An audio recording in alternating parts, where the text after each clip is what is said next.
अभी जब राजेंद्रपाल गौतम का इशू आया तो राष्ट्रीय अध्यक्ष का टेलीफोन मेरे पास आया कि हर आदमी को 22 प्रतिज्ञाएं, उसका धर्म, एक हमारा देश जो धर्मनिरपेक्ष राष्ट्र है, हर आदमी को अपने धर्म के हिसाब से आचरण करने का अधिकार है। 22 प्रतिज्ञाएं अगर वो पढ़ रहे हैं तो इसमें कोई बुराई नहीं है। अगर उनकी पार्टी उनको सहयोग नहीं कर रही है राजेंद्रपाल गौतम को, तो आप उनको कहो कि हमारा भरपूर सहयोग राजेंद्रपाल गौतम के साथ। तो हमने राजेंद्रपाल गौतम को इसलिए नहीं कि वो एमएलए है आम आदमी पार्टी के, इसलिए क्योंकि बाबा साहब अम्बेडकर की 22 प्रतिज्ञाओं का मामला था। बाबा साहब की ये प्रतिज्ञाओं का इशू था, इसलिए हमने समर्थन किया। कोर्स को किसी व्यक्ति को समर्थन नहीं किया। इसी अरविंद केजरीवाल ने हमारे समाज के इस मंत्री का जबरन इस्तीफा लिया, जबकि उसको कहता है कि मैं अम्बेडकरवादी हूँ, मैं अम्बेडकर को मानता हूँ। अगर अम्बेडकर को मानता है तो अम्बेडकर की 22 प्रतिज्ञाओं क्यों नहीं मानता, और मानता है तो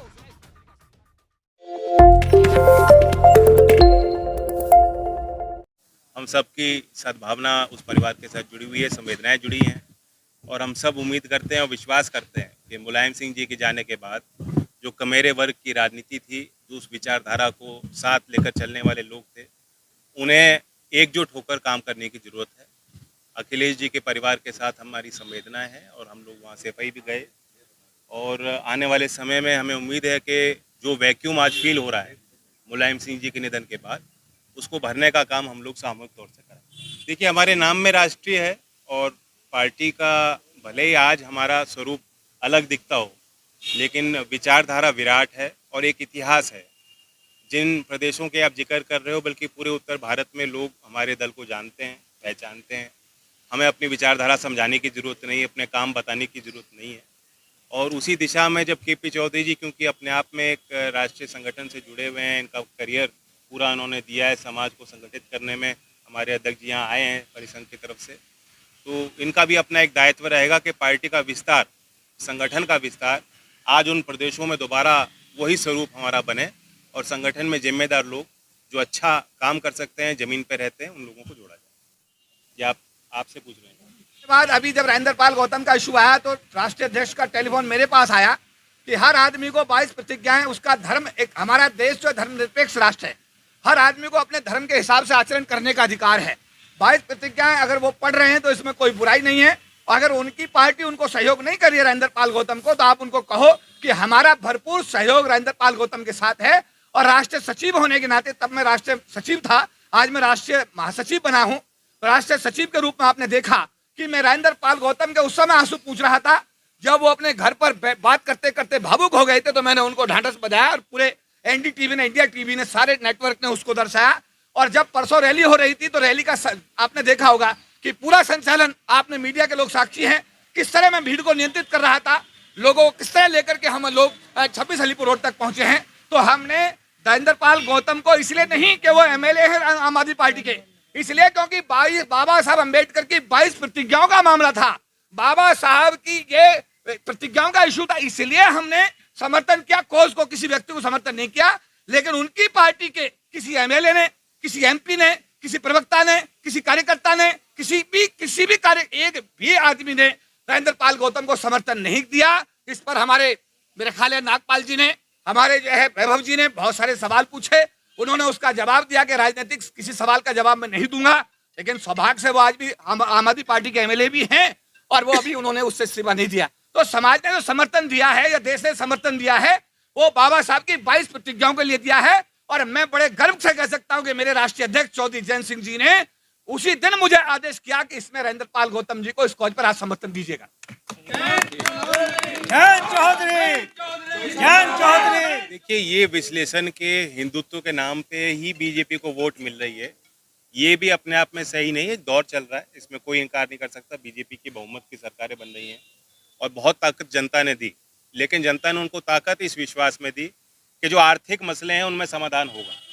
एक तंगी 2012-13 से जो देश में आई थी, अर्थव्यवस्था बिगड़ी थी, उसके बाद एक बड़ा मैंडेट जनता ने बीजेपी को दिया, और उसमें जो बड़ी नाकामी है, आप देख रहे हैं अभी दृश्य, उत्तर प्रदेश में भर्ती के लाखों अभ्यर्थी किस तरह से उनको जाना पड़ा, उनके लिए कोई तैयारी जमीन पे दिखाई नहीं दी।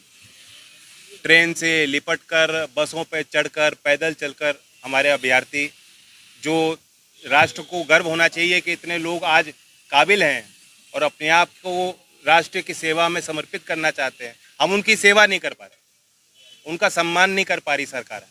तो इस मसले पे चुनाव होता है। इसलिए जो आप कह रहे हो कि मूल स्वरूप देश का सेक्युलर है, आम आदमी देश का हिंसा नहीं चाहता, वो हिंसक प्रवृत्ति का नहीं है, वो देश के संविधान को समझता है, वह अपने मौलिक अधिकारों का संरक्षण चाहता है, वो बचाव चाहता है। ऐसी सरकार को चुनेगा जो मौलिक अधिकार उसको दिलाएगी। भूख, देश की जो बदनामी इस पे हुई है हंगर इंडेक्स पे, ये देश की सच्चाई भी है। ये भी आम आदमी सड़क पे जो रहता है वो जानता है, उसकी रोजी रोटी कठिन होती जा रही है, उसका गुजारा कठिन होता जा रहा है, परिवार का पालन वो नहीं कर पा रहा, जो स्थिति आर्थिक उसकी माली हालत 8 साल पहले थी वो आज नहीं है, वो सबको दिखाई दे रही। दिल्ली में चुनाव होता है और झाड़ू का चुनाव चिन्ह एक आदमी लेने में कामयाब हो जाता है, तो झाड़ू से ही लोग प्रभावित हो जाते हैं और उसको इतना समर्थन देते हैं कि 70 में 67 सीटें उसे दी, जो दुनिया का सबसे बड़ा लोकतंत्र का एक इतिहास बना दिया। लेकिन जब उस आदमी को कुछ देने का नंबर आया तो उसने 3 राज्यसभा के एमपी बनाए दिल्ली से, और 3 में उसने 2 अपनी बिरादरी के बनिए बना दिए और एक उसने जो है ठाकुर बना दिया संजय सिंह को। ना उसे कोई ऑटो वाला याद आया, ना उसे कोई वाल्मीकि याद आया, ना उसे कोई रेगड़ याद आया, ना उसे कोई जाटव याद आया, ना उसे मुस्लिम याद आया, ना उसे यादव याद आया, ना उसे ओबीसी याद आया।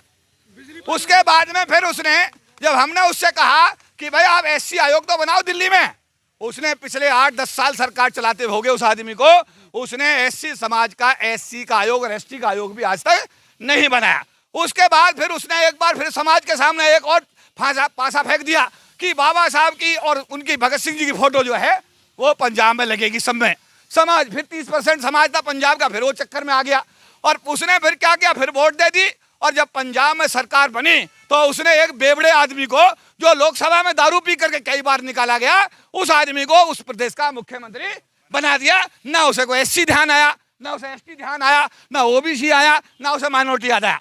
उसके बाद एक मौका आया कि उसको कहा गया राज्यसभा में 4 एमपी भेजने का, उसके पास पंजाब से मौका आया, 5 आदमी भेजने का मौका आया और 5 में ना उसे कोई वाल्मीकि नजर आया, ना ऑटो नजर आया, ऑटो वाला नजर आया, ना ओबीसी आया, ना माइनॉरिटी आया। 5 के 5। और एक तो उसने 20-25-30 साल का लड़का जो है राघव चड्ढा नाम का लड़का, जो 25-30 साल का, उसे राज्यसभा का एमपी बना दिया। इसका मतलब वोट हमारी और राज तुम्हारा अभी तो चल रहा है। तो समाज को अब एक और मौका आया। राजेंद्र पाल गौतम जो दिल्ली सरकार में मंत्री थे, उनके पास 4-5-6 विभाग हुआ करते थे। पहले उनसे जल बोर्ड का विभाग छीना गया, फिर उनके साथ में समझे निभाता वेलफेयर का विभाग छीना गया, अब उनके पास शायद एससी एसटी का विभाग लास्ट में बचा था और उसमें भी उनको कोई अधिकार ऐसा नहीं था। इवन बाबा साहब अम्बेडकर ने जो भवन बनाया रानी झांसी रोड पर, उस भवन के हमने कहा कि इसका जीर्णोद्धार करो, इसके लिए 100-200 करोड़ सेंक्शन करो, लेकिन भाई साहब राजेंद्र पाल गौतम जी भी उस बाबा साहब के भवन के लिए 2 रुपए नहीं सेंक्शन कर पाई। इसका मतलब उनकी कितनी चल रही थी ये तो वो जाने। अभी 22 प्रतिज्ञाओं का मसला आया, बाबा साहब के जो पौत्र हैं वो 22 प्रतिज्ञाएं दे रहे थे अभी 5 अक्टूबर को अम्बेडकर भवन पे, और वो भी उसका उच्चारण कर रहे थे। इतनी सी बात पर कुछ राजनीतिक पार्टियों ने बवाल किया और उसको आधार मान करके इसी अरविंद केजरीवाल ने हमारे समाज के इस मंत्री का जबरन इस्तीफा लिया, जबकि उसको कहता है कि मैं अम्बेडकरवादी हूं, मैं अम्बेडकर को मानता हूं। अगर अम्बेडकर को मानता था अम्बेडकर की 22 प्रतिज्ञाओं क्यों नहीं मानता, और मानता है तो उसने इस मंत्री का इस्तीफा क्यों लिया। अब मंत्री की भी बात सुनते हैं, अबे तूने इस्तीफा दिया क्यों, तुझे बर्खास्त करता है वो इंतजार करता है, उसने भी इस्तीफा दे दिया। और जब हमारे वैभव जी ने उससे पूछा, पत्रकार जो डीएनएन के हैं, तो कहता है राजनीतिक सवाल है। अरे तू एमएलए है नहीं है भाई, तू एमएलए है नहीं है, तू राजनीतिक है नहीं है। और आज भी वो कहता है मेरे मंत्री, मेरे चीफ मिनिस्टर, मेरे केजरीवाल जी और मेरी पार्टी। तो अगर वो पार्टी का आदमी है तो मैं कहना चाहता हूं, समाज को स्पष्ट करना चाहता हूं, ये समर्थन जो दिया है समाज ने बाबा साहब की 22 प्रतिज्ञाओं के लिए दिया है, ना केपी चौधरी को दिया है, ना राजेंद्र पाल गौतम को दिया है। 97 में भी समाज ने जो आरक्षण विरोधी आदेश आए थे उनको समर्थन दिया था। उस समय एक उदित राज को गलतफहमी हो गई थी कि यह समर्थन उसको दिया है, और सारा देश जानता है कि उदित राज की क्या स्थिति है। और अगर राजेंद्र पाल गौतम को गलतफहमी है तो एक गलतफहमी निकाल देनी चाहिए। ये बाबा साहब की 22 प्रतिज्ञाओं का समर्थन है किसी व्यक्ति विशेष के लिए।